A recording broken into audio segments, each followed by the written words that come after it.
it's Shauna here, and we are embarking on a 4-week journey called Short Game Solutions. So each week we're going to be diving deeper into an area of your game that we feel like we can always improve upon, and that's our short game. So where we're going to start with is our greenside bunkers. So greenside bunkers are a different type of golf shot that we have to adjust. All right, so what we're going to talk about today is a few simple ways to practice this shot and to have success. So these shots become really fun, and we can have some success out of the bunkers where instead of dreading this shot, we actually are excited to hit it. So one of the things that we have to realize when we're in a greenside bunker is our surface here is not very stable. Okay, so what we're going to talk to about today is where we get our setup.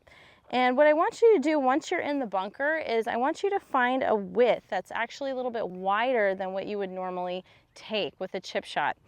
And then from there, we're going to have our big toes kind of out and our knees kind of out over those middle toes. All right, you can see how my base is pretty wide. The next part is I'm going to take my wedge. I have a 56-degree wedge here, and I'm going to actually adjust the face before I grip it. Okay, so between my adjusted face here and the width of my stance, I am set up in a way that can get this ball to collect and get some sand. Okay, so in the sand, we want to use the sand as much as we can to get that ball out of the bunker. So once we get that, I want you to draw a line right in the sand. We're going to draw a line right here. So that line is going to go directly in between the width of that wide stance here.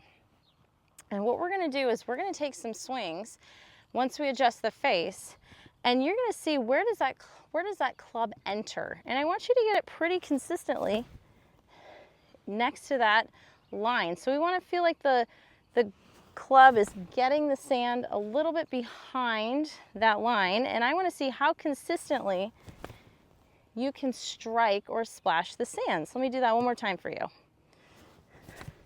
Okay. So you can see I was pretty quiet with my lower body.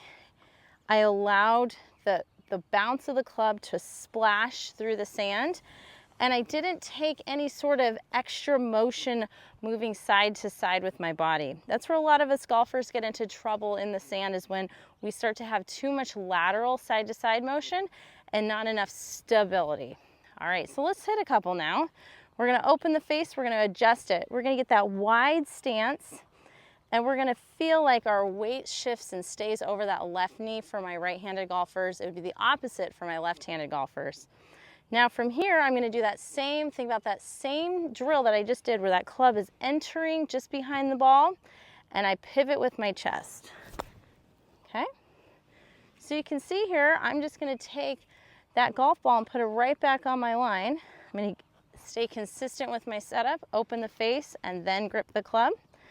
Lean a little bit into that front left knee, and now I'm going to let the club really work its way up.